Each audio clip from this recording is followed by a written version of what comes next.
Welcome to Inside the Program, presented by Academy Sports and Outdoors. I'm Joe Cook, got Eric Naleen. We're going to go through competition that we're going to be tracking throughout the summer and preseason at every position on the team. But make sure you like this video, make sure you subscribe to the channel, and of course, head to InsideTexas.com. We'll have it all in depth there. And Eric, we're going to have everything in depth: recruiting, team, otherwise, anything you need to know about the Longhorns. Yeah, absolutely. It's fun Friday. Everybody loves Friday. We got some commitment stuff we need to write up after this video, so let's get to it. We'll get to that, but let's focus on the guys currently on the roster. You wrote earlier Friday morning about the offensive competition at various positions. We'll have some stuff on the defense too. We'll talk about that, but let's talk about quarterback. Not a competition at the top. We know Arch Manning's going to be starting, but throughout the spring, you wrote about how there's intrigue at the backup quarterback position. That's even been furthered now with the addition of Matthew Caldwell. But what's that competition look like to see who goes in for Arch Manning if, Texas is up 30 or, Arch Manning leaves for a play or 10 or 20? Yeah, hopefully not more than, hopefully not any unless the scoreboard is right. Stark has done a great job of creating competition throughout the roster, and it's not always for first team. Sometimes it's for second team. And right now there's competition for the backup. Matthew Caldwell comes in with a little bit more experience than Trey Owens and KJ Lacey. But he's not more talented than those guys. Those guys are at Texas for a reason, and he bounced around and ended up at Troy for a reason. You can find talented quarterbacks anywhere. I'm not trying to disparage Troy, but he's not as natural a passer as Trey Owens. He's not as naturally gifted as KJ Lacey, but that experience is a huge plus for him. We know Sark wants a guy that he can go in and trust. And in the case of Caldwell, just somebody that he can joystick. You can run Caldwell. You can have operate the RPO offense, and he'll probably have a little bit more trust just because Sark's seen it on tape. However, Sark is telling his guys to go beat out Caldwell. That's the thing. Go beat him out for number two quarterback. Like I said, no competition at the top, but there's competition throughout the roster. I think quarterback's a good example of that. I think one thing Ian's written is that when Arch had to come in for Quinn Ewers last year, the offense changed its shape a little bit. Obviously, that's going to happen no matter what when you change a quarterback. But does Caldwell kind of allow Sark to, let's say, Arch has to go out for like 4 or 5 plays, kind of keep things going in a pretty similar fashion? Yeah, I think they'll run the same offense. He actually throws a good downfield ball too off play action too. So if the run game is going, obviously the run game, defenses are going to key the run game if Caldwell comes in because they're not going to fear the pass as much as with Arch, obviously. But you can still run RPOs and you can run them. If Arch is not really hurt, just catching his breath or whatever, getting his ankle taped, who knows? You're probably going to run Caldwell a little bit too, pick up some yards. He's a decent athlete. I don't think that they'd have to change the offense much for Caldwell. I think that's really the value that he had. They went pretty hard to get him over Auburn. And if Hugh Freeze wanted him for that offense, that tells you a lot too what Sark can do with him. Let's move to running back. And there have been a lot of preseason rankings. It's that time of year where teams get ranked, positions get ranked. You even rank Texas players according to where they stand. Trey Wisner has gotten a little bit of love from some national guys. I think it was Always College Football, and Greg McElroy showed him a little love. But you mentioned that, hey, it's not a set in stone thing. He's going to be the number 1 running back this upcoming season. Yeah, it's just, he's a very tough guy to beat out. He is, and the funny thing is the fresher they keep him, the volume backs behind him. Christian Clark can be a volume back. Jared Gibson can be a volume back. The better he's going to be. Last year he was beat to hell. We did not see Trey Wisner at his best late in the season just because he was so fatigued and beaten up. He had nobody really to share the load with him. Jaden Blue was a glorified RB2. He wasn't really used for that role as absorbing carries. Christian Clark and Jared Gibson are going to make Trey Wisner even harder to unseat because he's going to be fresher and won't take the pounding. Plus, he's up 5.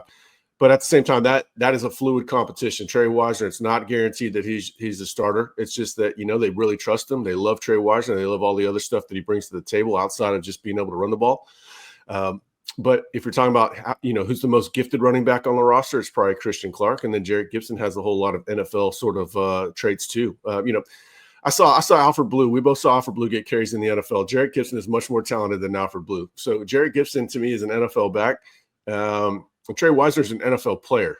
I think there's a bit of a difference there. I'm not sure that Trey's an NFL back yet. However, we haven't seen the best of him. He's up 5 pounds. He's going to be more explosive this year. He's going to be healthier.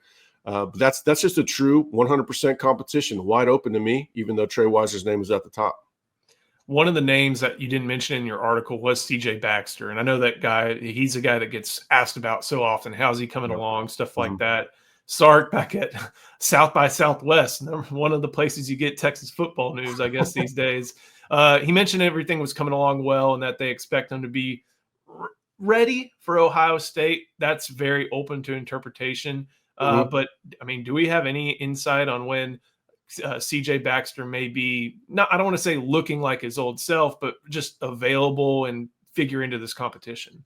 You know, we've heard that rehab has gone well for him. We've been hearing that for a long time. Shoot, we were hearing that back in the fall. But you know, it was a real knee injury. You know, I mean, an ACL is a real knee injury, but this is a lot more than that. So there's a lot more variance in how well he's going to look when he comes back. We just don't know until he's out on the field in pads and doing running back things. He looks good in the weight room. He's moving around well. But until we see him or hear about him in August, getting carries, running through that A gap with conviction, I'm just not sure what to expect from him this season. And yeah, he's going to be a full participant in August. I'm sure they're going to have him on a pitch count a little bit, bring him back a little bit slowly. They're going to feel good about the three backs that they have. They're not going to feel the need to rush him back. You know, like if it was last year's backfield of just Wisner and then, you know, kind of a sort of running back in Jaden Blue. They don't have to do that this year. You know, he's going to suit up and travel for Ohio State. Does he get a carry against Ohio State? I wouldn't say that for sure. You know, I would actually lean towards probably not, but I don't know. I'm not going to sell that dude short. Great dude, hard worker. But it was a significant knee injury that he's got to come back from. Moving on to wide receiver, you mentioned right off the top that Ryan Wingo, DeAndre Moore, despite, you know, not getting, I guess, the full allotment of reps for a variety of reasons, eyes, you know, legs, whatever it be, those guys are at the top of the depth chart. They're going to be on the field almost every single play. But they got to figure out who that third wide receiver is going to be. And there's a lot of guys competing to enter that very, very short rotation. Yeah, this is a fun one to think about because it kind of, you know, you can see how coaches think. Like, you know, they like Emmett Mosley for a lot of the intangible reasons that they liked Jordan Whittington. You know, they have a very good feeling of what type of player Mosley is, despite him being brand new to the program. And they feel that there's a lot of value add that might go a little bit hidden, right? You know, Jordan Whittington was worth way more than 42 catches and 1 touchdown because of what he did as far as perimeter blocking, mindset that he brought to that room, leadership and all that stuff. At the same time, I don't think he's as naturally talented as DeAndre Moore or Parker Livingstone. So if Mosley's in the slot and Moore's outside, which I expect would be the initial look at it, then you can do the Whittington stuff. But if DeAndre Moore is in the slot and Parker Livingstone is outside, you have 3 verifiable vertical threats and a little bit more big playability than you do with Mosley, where it would be more of a ground and pound, I would think. You know, what was his average last year in receptions? Like 12 yards a catch. I think Parker Livingstone's going to be 15, 16 a catch. So just not quite as dynamic with him out there, but maybe a better, more fully functioning, consistent offense. So that's something that the coach is going to have to figure out in August. I'm curious. I can see it going either way. That'll be a fun one to track. Tight end looks a lot different after the portal addition of Jack Andrews. Yeah. It's a lot of expectations are on Jordan Washington this year, kind of hampered during the course of the spring due to a shoulder or collarbone, one of those 2 injuries. But this one seems a little bit clear cut, but there should be some guys competing to be getting onto the field as a third tight end on occasion. Yeah, I mean, the room looks entirely different with Andrews, second best tight end that went in the portal after the dude that ended up at Ohio State. Just a massive get. It changes everything, changes the whole complexion of the room. Now all of a sudden Jordan Washington isn't, you know, going to be leaned on to be the number 1 starter, you know, number 1 inline blocker, all that stuff. But they're also going to be devastating in 12 personnel as far as receiving threats. It's just a amazing get. You know, I had somebody that was at the last scrimmage I ran into yesterday, and he was talking about, you know, Spencer Shannon looked better to him than he expected. He was catching the ball, moving pretty well. Said he still needs to add 20 pounds because he's so dang big. But you know, maybe we sold him a little bit short throughout the spring. I'm not sure. But one thing's for sure, we heard about Emery Winston just about every practice, and then you got Nick Townsend coming in. So if one of those guys brings some specific value add, in the case of Shannon, if he was a better inline blocker than some of the other guys, or if Townsend is just too talented, you want to see that guy run the seam a couple times a game, or if Emery Winston is just too reliable and moves the sticks, maybe those guys can carve out a role. There's competition to be the third tight end. However, Sark traditionally plays two, and one of those two, it's going to be injuries most likely, gets the bounty of the targets. We saw that with Jatavian Sanders, and then Gunnar Helm. Gunnar Helm waits his turn, then it's Helm, and Juan Davis gets, 9-10 catches. I think Washington is in for a more quiet year, but he's going to be a superstar eventually, and it's injuries turn. He's going to be probably drafted second or third round. Last is offensive line, and everybody's kind of like, oh, they're replacing 4 starters. Yeah. The talent pool they have available is all third or fourth year guys, save for one. I wrote about that today. And they feel good about some spots, feel, uncertain about other spots here when they're looking to make a new offensive line fivesome. Yeah, this is kind of it's a bit of a paradox because we're talking about so much competition throughout the roster, and then the position that has the most bodies at it, offensive line, you're sitting there going, what are the actual competitions here? What's the real competition? I guess the competition is to be, 6, 7, or 8 first guys off the bench. The first 5 seems pretty obvious unless they bring in a grad transfer with a lot of experience. Other than that, it's going to be Goosby, Neto, Cole Hudson, DJ Campbell, of course. And then Baker. I think that they're in a bit of a hole here as far as depth. They don't seem to be too worried about it. I just don't hear as much as I normally do about the offensive line. I'm a bit curious. I think Nate Kibble could probably play in a pinch. He's probably a year away from being a good player. It's sort of like, Christian Jones was able to play 3 years ago, but he wasn't quite ready to play. He was out there, he was serviceable, but he wasn't nearly the player he would become. I think Kibble would be rushed a little bit if he was out on the field this season. Beyond that, we're not, we're chasing Jaden Chapman got hurt. We're not sure how severe, but we know he missed some spring. Andre Kojo, can he play guard? Nick Brooks, they love Nick Brooks, but he hasn't really repped at right tackle. They kept him at left tackle, which tells us they probably think that he's the heir apparent to Trevor Goosby. So I think they really need to find that grad transfer if they can, if one becomes available. And I would like to see a little bit more competition. All the bodies there, and you would expect to hear a lot about, somebody's challenging Neto or Brandon Baker doesn't have it on lock, and we just haven't really heard that. Who does have their spot locked up? Is it just one? Is it Goosby? And I mean, for Hudson, it's a different case, I feel like. But is there any spot that is locked up? Oh yeah, Campbell's locked up and Goosby's locked up, and I would say Hudson's even locked up too. Yeah, that's 3. That you feel good about that. But then you've got a guy on the right tackle, which is extremely important. At least Arch can see that guy coming if he beats Baker. Arch can see that. And then you've got left guard. Now, they want to be able to pull these guys. They've got a lot. They've got a lot of time put in on reimagining the offensive, the run game with a lot more pulling, a lot more counter schemes. If Neto can do that and pull that off, it's probably going to work out long-term for him. But, we're just not hearing about him making the jump that you would expect for somebody that's been in the program so long. Just one of those things that happens with offensive line. So before we keep going, got to show some love to Academy. Academy is your home for Jordan Brand.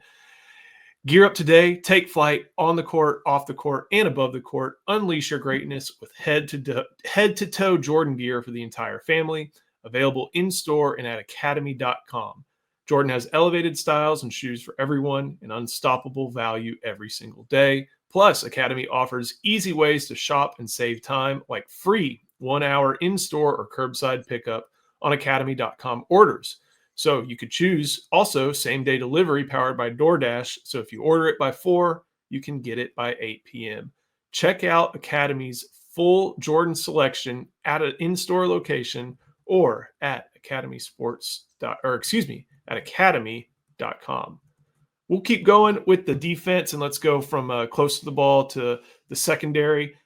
Defensive tackle looks a whole lot different these days with a bunch of transfer additions.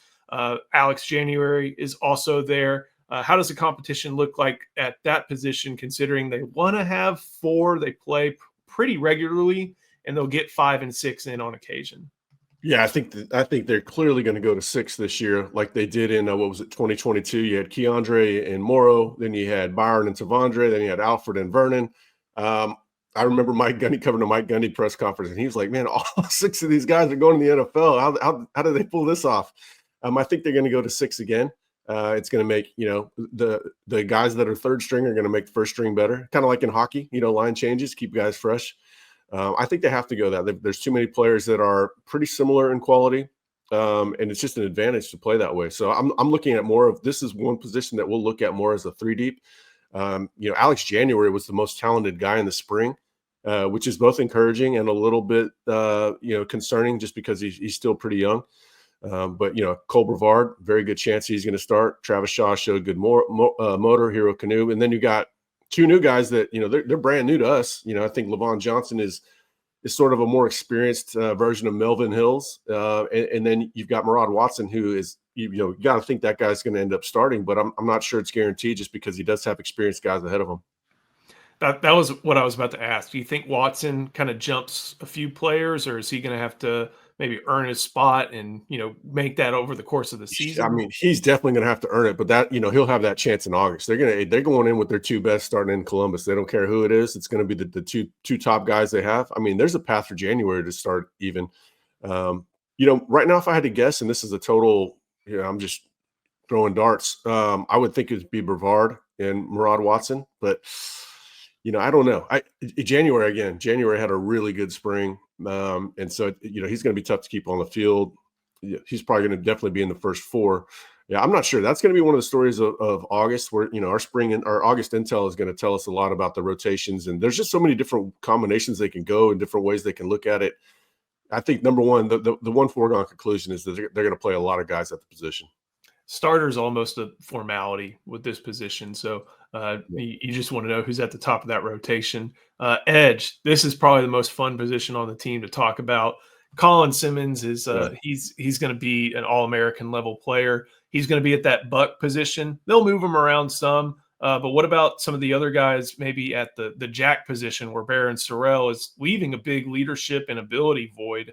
And then, who may be behind Colin Simmons at that weak side spot? Yeah, there's always they have so many talented players. There's always some variable that we have to account for. Like, Trey Moore. I mean, Trey Moore is still sort of an edge. He's a linebacker. I don't know. It seems like he's going to be a point and shoot weapon for him. I'm not sure exactly what they're going to do with him. But you would expect if something happened to Colin Simmons, heaven forbid, I would think that Trey Moore would just go straight back to that position and it would be his. But as it sits, if they're moonlighting with him around, trying to use him as a sort of a sub package weapon, they could play Zina Umeozulu behind Colin. That might be my first pick as the backup behind Colin. Lance Jackson got looks there. They could play Vosick on either side of the at either edge position. They just have a lot of things they can do. Lance Jackson played both sides of it. Justice Terry was playing the jack at times. Ethan Burke is going to start, of course, and then behind him, it kind of depends on Colton Vosick's health. If Colton is healthy, I think he's going to. I think he'll back up his former high school teammate. Umeozulu could play that side as well. Jackson could play that side as well. So all these guys are going to be, competing for, who's going to be second team. I tend to think it will be Umeozulu behind Colin, unless they just go with Trey Moore there. And then behind Burke, I think it's going to be Vosick, but Zena's going to challenge there. Lance is going to challenge there. They've got to get Justice Terry on the field some way. You cannot have that much capital sitting on the bench. Yeah, I mean, we got a work cut out for us in August trying to figure it out. But these are all good problems to have. Should be a lot of fun. Are we underselling Colin Simmons? Is that possible? Well, I think this is going to be his best college year. I think it's going to be better than his junior year because it's not quite the year where everybody catches up to him and they just start ruining their whole offensive game plan just to block him, put three guys on him or whatever. They're still going to try to think they can get by with, treating him like a good player, but maybe not a great player. And, I think he's going to have 15 sacks this year. That should be a lot of fun to track. Linebacker, another very, very talented group. The top 2-3 is kind of known, but what's going on behind him? We know Anthony Hill, another All-American level player. Leonga Lafau's made a lot of progress. Like you mentioned, Trey Moore, point and shoot here, but there's transfers, there's talented freshmen, there's a second-year player making waves. What does this position look like maybe once you get past the top two? Well, I don't know. I'm not sure about the top two yet. Just because we heard about Brad Spence so frequently during spring ball, it might turn into one of the best competitions of all at camp. Would be Leonga versus Brad. Brad really opened my eyes as far as how often we heard about him, doing well in coverage. I was not expecting that. If you watch him and if you're familiar with him in high school, he's a downhill player. He's an off the edge player.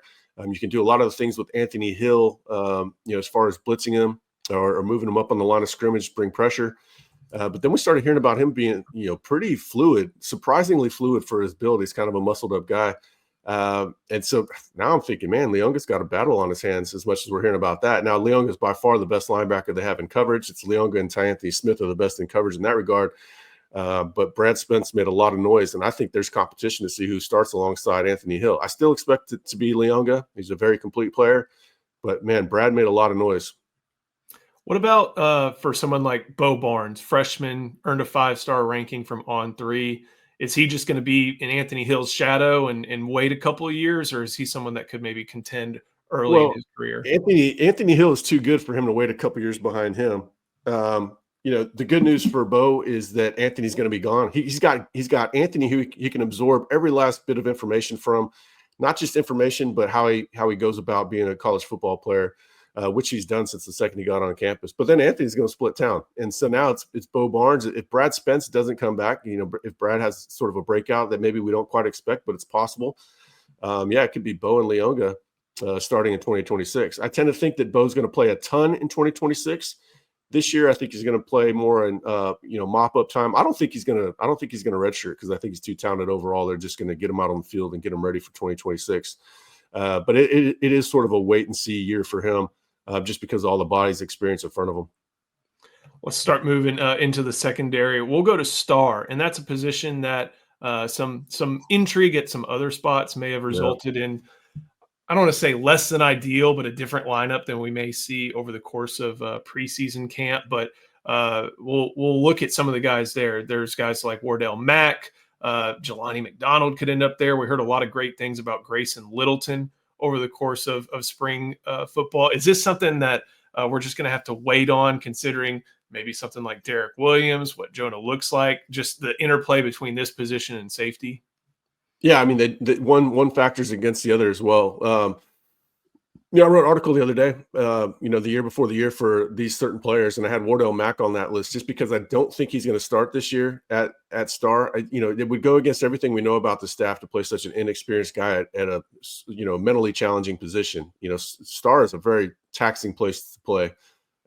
We look how much better Jahdae Barron got when he went to corner, and he was a good star, and Andrew Makuba too. It tells you a lot when safety's easier to play than star. And so I don't think they're going to go into the shoe, with Wardell Mack starting, making his first career start at a tough position. I tend to think it's going to be Jelani McDonald. He played there some in his final. He played there some in the scrimmage to end spring ball, and I think that's foreshadowing. It's still very interesting because Wardell Mack and Grayson Littleton were, having a pretty good back and forth. Despite Grayson Littleton being so young, he was impressing and turning a lot of heads. But it's you can't see a true freshman playing there either. Like it's a very tough position. So I tend to think it's going to be McDonald. I think they want to get their 5 best defensive backs on the field, and obviously if Derek Williams is healthy, that's Taft for sure, that's Williams for sure, and that's McDonald for sure.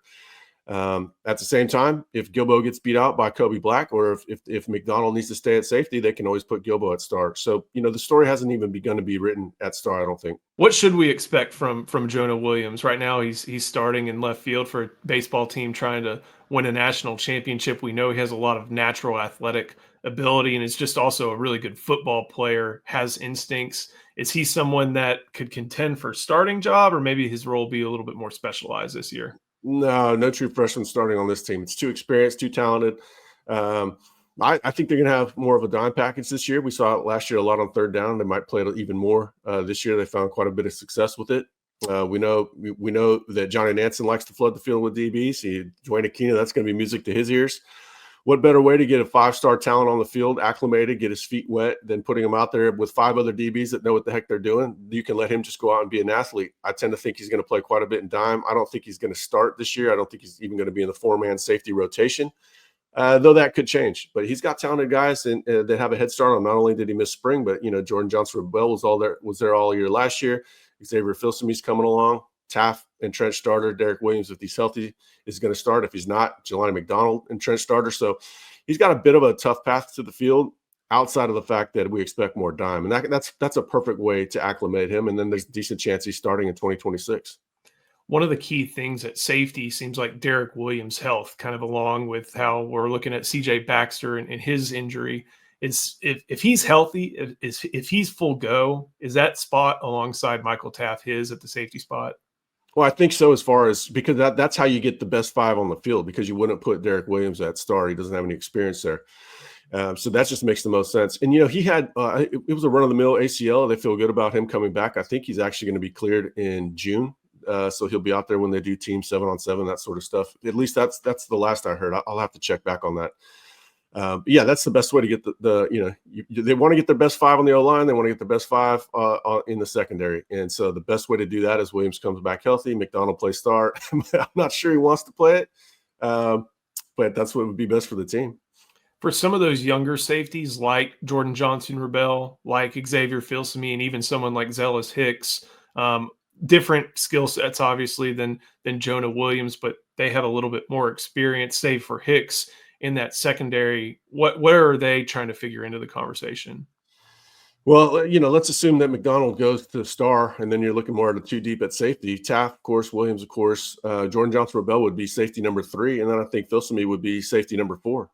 We probably don't talk about Jordan Johnson-Rebel enough. To me, he's like a 2.0 of Chris Brown, a better Chris Brown, and Chris Brown plays some pretty dang good football for Texas. I think he's a better version of that, a little bigger, a little faster, maybe a little headier. And Rebel's a little bit faster than I think any of us gave him credit for as a recruit. He's running up there in the 21.5 mile per hour range, which is good for a safety, especially a guy known for being smart and physical. So I think he's a guy that's going to punch above his weight. And I can see, and he can also play star in a pinch too.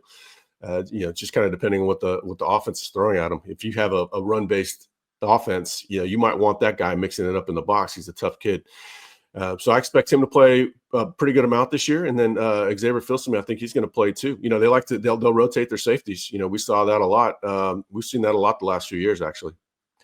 Let's go to corner. We feel like Manny Muhammad's going to have one spot. Jalen Gilbo should have the other, but there are guys like Kobe Black, Santana Wilson, Warren Roberson, even someone like Cade Phillips, who's going to try to figure into this conversation. Are those top two locked in, or is there going to be competition maybe to succeed Jahdae Barron? Yeah, it's crazy. Manny Muhammad's going to get drafted probably, late first, second round. He's probably going to run a faster 40 than anybody thinks, just because that's how Torrey Becton is rolling these guys off the assembly line right now. So he's got one locked up. And then Gilbo, there's a lot of intrigue about Gilbo. And, I don't think fans are giving him enough respect. I'm not saying it's the transition of Barron from star to corner, but I think he's going to have, I think he's going to play better at corner than he did at star. And he played pretty decently at star as well. It's just, in that secondary, who were you going to pick on? Sometimes they just went. His worst play is actually, to me, where he took some bad angles against the run. I actually thought he did really well, against the pass and coverage. They tend to defer to experience, and he's got more experience than Kobe Black. Kobe Black is more naturally gifted. That's pretty obvious. Cade Phillips might be the most naturally gifted cornerback on the team, but he's just got so many people ahead of him. And then, Warren Roberson, we're starting to hear really good things about the light bulb coming on for him, showing a little bit more maturity, a little bit more focus. I tend to think how it's going to play out. Roberson will back up Muhammad. Black will back up Gilbo, and then those guys will naturally ascend to be starters in 2026. But it doesn't always work out how it might look pretty on paper, but I'm not sure it's going to work out that way. Kobe Black has something to say about that in August, and Warren Roberson, if he's the second best cornerback, he's not going to back up Muhammad. He'll just be over there starting at the boundary corner. Luckily for Jeff Banks, it kind of feels like all the specialists are pretty set. You got your long snapper, you got your punter, you got your kicker. Don't think we need to go too far into that, but I think it's worth mentioning one extra guy. And that's Ryan Niblett, who's gone back and forth a little bit between offense and defense, not just in his career, but even during this spring. He's someone that you've written about a ton, and just how valuable he is to this program. And what role do you see him finally just starting to entrench a spot and earn some playing time at? Yeah, well, I'm a little dubious on what we've heard about him being sort of a gadget guy, just because Sark hasn't really leaned into that. Keelan Robinson did some intriguing things, and Silas Bolden did some intriguing things, but they haven't really leaned into that. When you have so many playmakers, anytime you give the ball to Keelan Robinson, it's not going to Roschon Johnson. It's you're just taking the ball out of somebody that's got a really high NFL ceiling. A handoff to Ryan Niblett is something that could have been a swing pass to Ryan Wingo or something. We haven't seen him lean into that, but they absolutely love Ryan Niblett. They love his speed. They love his tenacity. They think he's an absolute pure football player. It's kind of like if you went pure football players on the team, it might be Niblett, Trey Wisner, those guys. The coaches absolutely love him. I think he's going to be a punt returner. That he ended spring as the number one punt returner. There's a decent chance he'll be gunner on punt teams. He's going to be a special teams demon is what I expect. Keelan Robinson was schemed a lot to be the guy that got the block. It wasn't just happenstance that he got the block. Jeff Banks draws up these plays. He schemes it. Niblett will probably be the guy that they scheme for those opportunities. As far as just, how many touches he's going to get a game, I don't know. But I do know that they're trying to figure out ways to get him more involved. They just love his overall mindset, his team first mentality. And then on top of it, he's the fastest player on the team. Always fun to have those guys on the team. Went through the entire team, all the positions. Thank you for watching. Make sure you like this video and subscribe to the channel. Of course, also head to InsideTexas.com. We'll have even more complete insight, not just on the preseason and training camp, but also any big recruiting news that could happen soon. So, Eric, thank you so much. Thank you for watching. This has been Inside the Program, presented by Academy Sports and Outdoors.